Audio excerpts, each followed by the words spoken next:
वरुण इस वक्त शक्ति और प्रताप के घर पर था और उनके साथ एक औरत और 6 महीने का बच्चा भी था, जो उनकी गाड़ी के आगे आकर गिर गए थे, जिन्हें ये तीनों उठाकर अपने घर ले आए थे।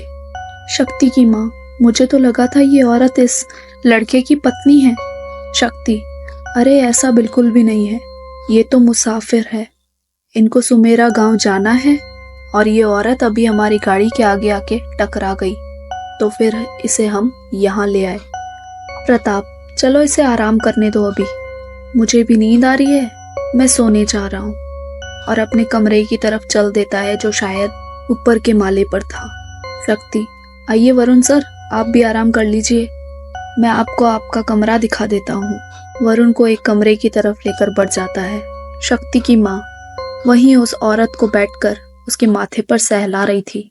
बच्चा अब शांति से सो रहा था। शक्ति: जाओ माँ, आप भी आराम कर लो, मैं यहाँ बैठा हूँ, इसे होश आएगा तो आपको मैं बुला दूंगा। शक्ति की माँ: तू जाके सो जा, तुझे सुबह काम पर भी जाना है। ठीक है माँ, अगर कोई समस्या हो तो मुझे बुला देना। और वो भी ऊपर के माले पर चला जाता है, जहाँ उसका कमरा था। वरुण इस वक्त आराम से गर्म बिस्तर के अंदर लेटा हुआ था और अब उसे काफी राहत और आराम मिल रहा था। दिन भर की थकान जैसे पल भर में गायब हो गई थी और धीरे धीरे वो अब कुछ सोचने लगता है। वरुण: आखिर ये हो क्या रहा है? ये औरत और ये बच्चा कौन है, जो सुमेरा गांव से ही भागते हुए सड़क पर आ गए? आखिर क्या चक्कर है इस सुमेरा गांव का? सरपंच कालीचरण भी मेरा फोन उठा नहीं रहे हैं, क्या वाकई में वहाँ कुछ गड़बड़ चल रही है?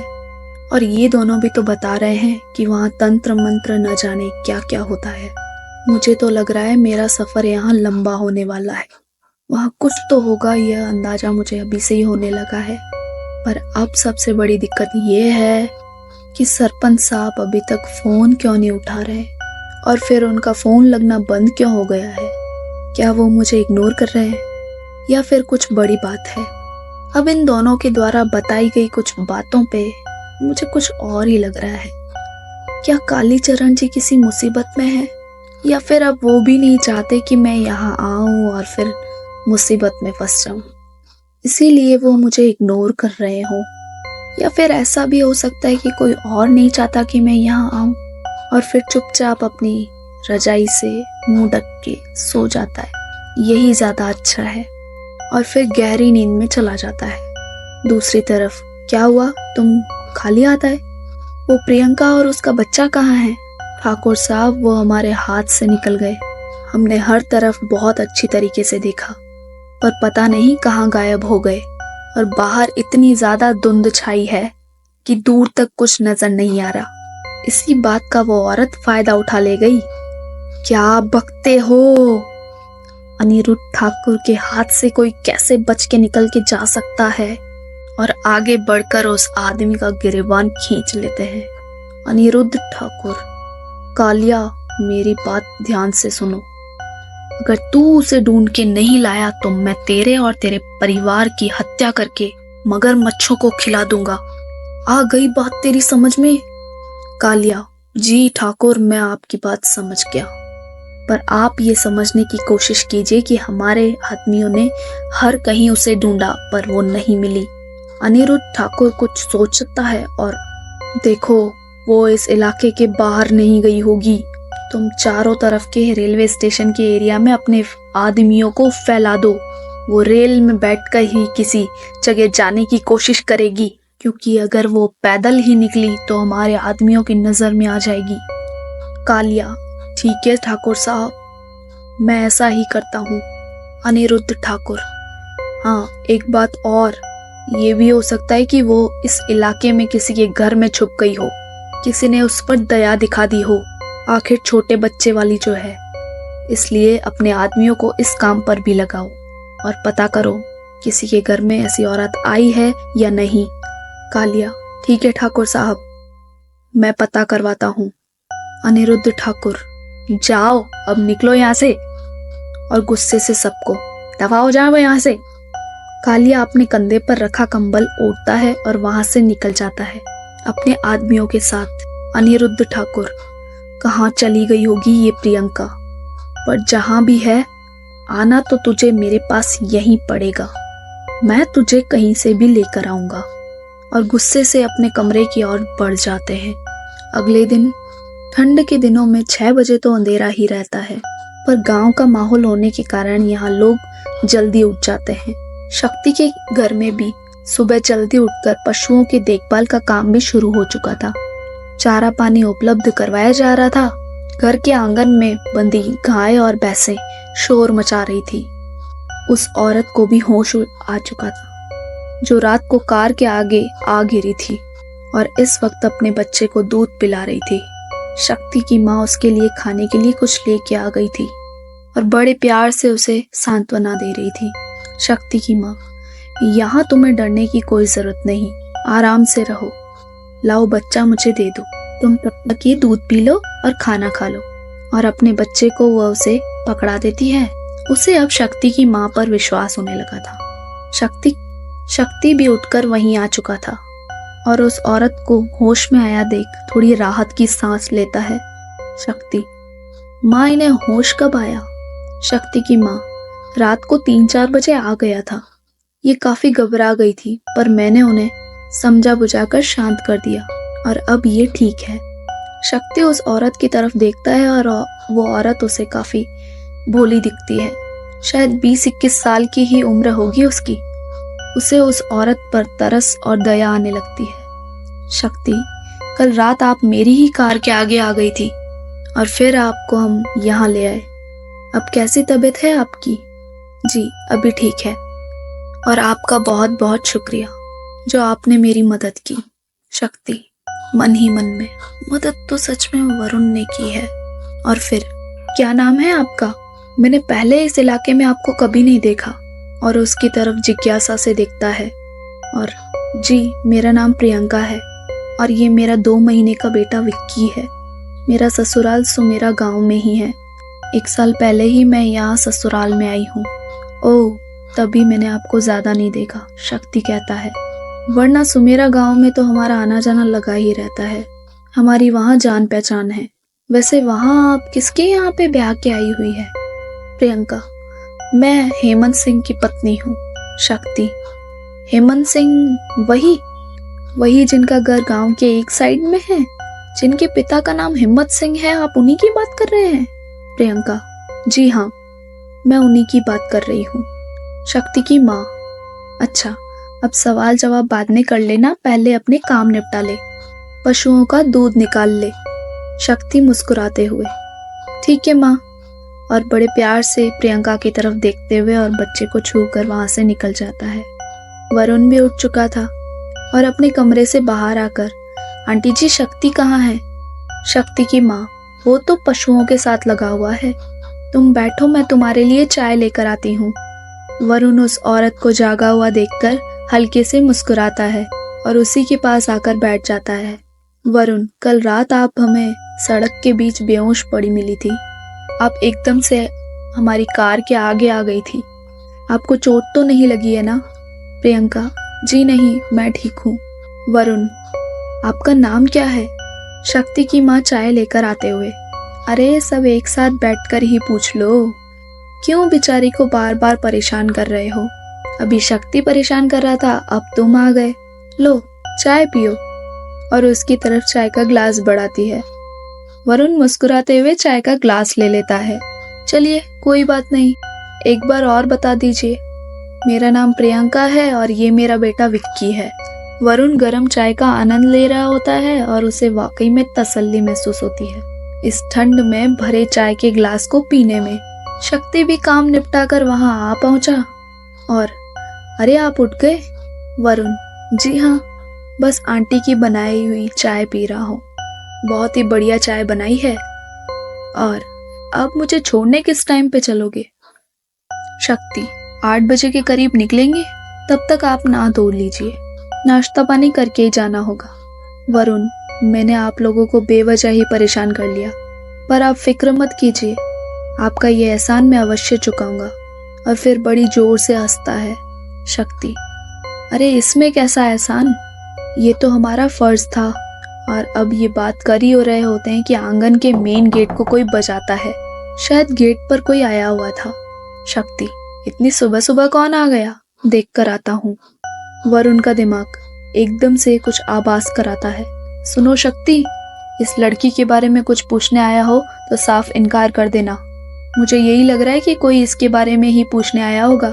शक्ति, अच्छा आपको ऐसा लगता है? ठीक है, अगर इसके बारे में कोई कुछ पूछेगा तो मैं मना कर दूंगा। और बाहर को निकल जाता है। शक्ति गेट पर लगी एक छोटी विंडो को एक तरफ खिसकाता है और उस तरफ खड़े एक आदमी से, हाँ बोलो, कौन हो तुम? क्या काम है? अरे भाई साहब, हम एक औरत को ढूंढ रहे हैं जो बच्चा चुरा कर भागी है। क्या आपने किसी औरत को एक बच्चे के साथ देखा है यहाँ पर? शक्ति उसकी बात सुनकर एकदम से हैरान होता है। नहीं भाई, हमने तो किसी को नहीं देखा। इतनी ठंड में कौन बाहर निकलता है किसी को देखने के लिए? आदमी, ठीक है, कोई औरत ऐसी नजर आए तो फटाक से पकड़ लेना उसे और फिर आकर हम उन दोनों को ले जाएंगे। शक्ति, ठीक है ठीक है, नजर आएगी तो जरूर बताएंगे। वो आदमी आगे निकल जाता है, शायद और घरों में पूछताछ करने। अब थोड़ा सा हैरान और परेशान हो उठा था शक्ति। मन ही मन में बात करता है, क्या ये औरत चोर है? एक बच्चा चोर? पर शक्ल से तो बिल्कुल भी नहीं लगती। अब क्या करूं? जाकर उससे पूछ लेता हूँ। शक्ति थोड़ा आवेश में आ चुका था और अंदर आते हुए आखिर उसने बातें ही ऐसी सुनी थी। शक्ति, तुमने बिल्कुल ठीक कहा था, बाहर इसी औरत को ढूंढ रहे हैं और इसी के बारे में पूछताछ करने एक आदमी आया हुआ था। वरुण, अच्छा, मतलब मेरा शक बिल्कुल ठीक निकला। पर तुमने उसे मना तो कर दिया होगा ना? शक्ति, हाँ, मैंने उसे मना तो कर दिया कि यहाँ आसपास मैंने किसी औरत को नहीं देखा। पर एक बात उसने ऐसी कही जिसको सुन के मैं सोच में पड़ गया हूँ। वरुण, कैसी बात? और ध्यान से शक्ति के चेहरे की तरफ देखता है क्योंकि उसके चेहरे पर थोड़ा सा आवेश नजर आ रहा था। शक्ति, दरअसल वो आदमी यही कह रहा था कि एक औरत बच्चा चुरा कर भागी है, उसी को हम ढूंढ रहे हैं। वरुण और प्रियंका एकदम से हैरान रह जाते हैं। प्रियंका, नहीं नहीं, ये बिल्कुल झूठ है, ये बच्चा मेरा है। और बच्चे को अपनी छाती से चिपका लेती है। उसने तुमसे झूठ बोला है, वो मेरे और मेरे बच्चे को मार डालेंगे। और अब वो बेहद घबरा उठती है।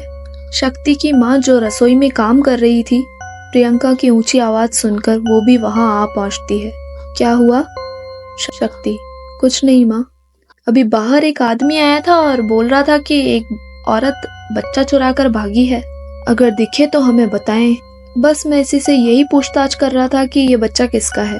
शक्ति की माँ, क्या कहा? वो भी शक्ति की बात सुनकर थोड़ा हैरान और परेशान हो जाती है और प्रियंका की तरफ शक भरी नजरों से देखती है। प्रियंका, नहीं, ऐसा कुछ नहीं है, वे लोग गुंडे हैं और मुझे ले जाकर उस ठाकुर अनिरुद्ध के पास कैद कर देंगे। आप मेरी बात का विश्वास कीजिए कि बच्चा मेरा ही है। ठाकुर अनिरुद्ध जबरदस्ती मुझसे ये बच्चा छीनना चाहता है और इसकी बलि चढ़ाना चाहता है, जबकि मैं ऐसा नहीं होने दूंगी। शक्ति की माँ उसकी बात सुनकर थोड़ा घबरा जाती है। क्या कहा? ठाकुर अनिरुद्ध? वो तो बहुत सज्जन इंसान है, लोगों की सहायता करने में ही लगे रहते हैं और तुम उनका नाम ले रही हो। तुम्हारा और उसका क्या रिश्ता है जो वो तुम्हारे इस बच्चे के पीछे पड़े हैं? मैं आपको सब बातें बताती हूँ, पर यह सच है कि ये बच्चा मेरा ही है। वरुण, आप घबराइए मत, ये बच्चा आपका ही है। मैं जानता हूँ ये गुंडे सिर्फ आपको ढूंढने के लिए इस इलाके में ये अफवाह फैला रहे हैं ताकि आप पकड़ में आ सके, इसलिए आप बेफिक्र रहिए, आपको कुछ नहीं होगा। शक्ति, वरुण ठीक कह रहा है, मुझे भी यही लग रहा है। शायद आपको पकड़ने के लिए ये अफवाह उड़ाई जा रही है। आप हमें बताइए कि आखिर बात क्या है, हम आपकी मदद करेंगे। शक्ति की माँ, क्या कह रहा है तू? पागल है? ठाकुर अनिरुद्ध कौन है तुझे पता है ना? इस इलाके में उनके अलावा किसी की भी नहीं चलती। अगर उन्हें पता चला कि ये लड़की यहाँ है तो इस लड़की के साथ साथ तुझे भी गोली मार देंगे। वरुण, कौन है ये ठाकुर अनिरुद्ध जिसके बारे में जानकर आंटी जी इतना डर रही हैं? अरे ऐसे कैसे किसी को गोली मार सकता है कोई? कानून का राज है, कोई जंगल राज थोड़ी ना है। शक्ति की माँ, तुम चुप करो बेटा, तुम्हें नहीं पता ठाकुर अनिरुद्ध कौन है। अगर तुम्हें पता होता ना तो तुम ऐसी बातें ना करते। अब इस शक्ति को तो पता है, फिर भी ये बेवकूफों वाली हरकतें कर रहा है। शक्ति, अरे छोड़ो माँ, अभी उनको कौन बताने जा रहा है कि प्रियंका अपने बच्चे के साथ यहाँ पर है। और फिर हम प्रियंका को अपने ससुराल वालों के हवाले कर देंगे। प्रियंका, नहीं, मुझे अपने ससुराल भी नहीं जाना। उन्होंने ही तो ठाकुर अनिरुद्ध के हवाले किया था मुझे, ताकि वो मेरे और मेरे बच्चे की बलि चढ़ा सके। पर मैं कल कैसे भी करके उन खिड़की के रास्ते वहां से भाग निकल आई। उसके कई आदमी मेरे पीछे लगे थे, पर मेरी किस्मत अच्छी थी जो मैं आपकी कार के आगे आ गई और आप लोग मुझे यहाँ ले आए। वरुण, आप चिंता मत कीजिए, जब तक हम पूरी तहकीकात नहीं करेंगे हम इसका फैसला नहीं लेंगे, और जो भी अपराधी उसे कानून के हवाले करेंगे और दंड दिलाएंगे। मैं आपका पूरा साथ दूंगा, आप बेफिक्र रहिए। शक्ति, हाँ हाँ, क्यों नहीं, जो अपराधी है उसे सजा तो मिलेगी ही। आप आराम से यहाँ रहिए, किसी को भी पता नहीं लगेगा कि आप यहाँ हैं। और अब हमें इस बात का खास ख्याल रखना होगा, इनको अंदर वाले कमरे में रखो। शक्ति की माँ कुछ सोचते हुए, तुम लोगों को जो ठीक लगता है वो करो, पर सावधानी से। अगर ठाकुर अनिरुद्ध को भनक भी लग गई तो हमारे लिए समस्या खड़ी हो जाएगी। और बेटा, तेरे सिवा कोई है ही कौन? और उसकी आंखों में थोड़े से आंसू आ जाते हैं। वरुण, अरे आंटी जी, आप घबराइए मत, हम आराम से काम करेंगे और शांति से, और पता लगाने की कोशिश करेंगे कि आखिर ठाकुर अनिरुद्ध सिंह कर क्या रहा है। वो इस बच्चे की बलि क्या चढ़ाना चाहता है। आप आराम करें, मैं तुम सबके लिए नाश्ता लगाती हूँ। और अपने आंसू पोंछते हुए रसोई की तरफ चली जाती है। वरुण, प्रियंका जी, नाश्ता करने के बाद आप अपनी पूरी दास्तां सुनाए हमें कि आपके साथ हुआ क्या था, फिर हम देखते हैं कि क्या हो सकता है और आपकी मदद कैसे कर सकते हैं। प्रियंका, ठीक है। दूसरी तरफ अनिरुद्ध ठाकुर के आदमी पूरी जगह सर्च करने में लगे हुए थे, पर उन्हें प्रियंका और उसका बच्चा कहीं नहीं मिला। उन्हें बड़ी हैरानी थी कि एक औरत अपने बच्चे को लेकर इस पूरे वीरान एरिया में कैसे गायब हो सकती है। अनिरुद्ध ठाकुर इस वक्त बहुत बेचैनी में बैठे हुए रहते। उनके आदमी जब जब भी उनको खबर दे रहे थे कि अभी तक कुछ पता नहीं चला, तो और भी ज्यादा बेचैन हो रहे थे। अनिरुद्ध, कहाँ गायब हो गई ये प्रियंका? आसमान खा गई या जमीन निगल गया? वो भी हमारे एरिया में। हम एक औरत को नहीं ढूंढ पा रहे हैं, ऐसा कैसे हो सकता है?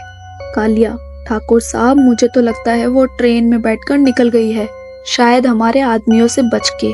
अनिरुद्ध ठाकुर, तो फिर न्यूज़पेपर में भी इसकी खबर छपवा दो। जो भी इसका पता बताएगा उसे 5 लाख की घोषणा कर दो। मुझे हर हालत में ये दोनों यहाँ चाहिए। कालिया, ठीक है ठाकुर साहब, मैं व्यवस्था कर देता हूँ, और वहाँ से निकल जाता है। दूसरी तरफ हेमंत सिंह, जो प्रियंका का पति था, उसे भी ये खबर मिल चुकी थी कि उसकी पत्नी ठाकुर के यहाँ से निकलकर भाग गई है, और अब ठाकुर के आदमी उसे हर जगह ढूंढ रहे हैं। हेमंत सिंह, ये तो बड़ी हैरानी वाली बात है। ठाकुर के चंगुल से प्रियंका भाग गई और अभी तक नहीं मिली, ऐसा कैसे हो सकता है? इस इलाके में ठाकुर के आदमी प्रियंका को नहीं ढूंढ पा रहे। हिम्मत सिंह, अब क्या होगा? ये तो बहुत बड़ी समस्या खड़ी हो गई। प्रियंका और उसके बच्चे को वापस कैसे लाएंगे हम इस गांव में? और अगर वो शहर में जाकर पुलिस के पास पहुंच गई तो बेवजह बात का बतंगड़ बन जाएगा। शहर के अखबार वालों और न्यूज़पेपर वालों फ्री की खबर चाहिए, उनके लिए तो ये बड़ी खबर बन जाएगी।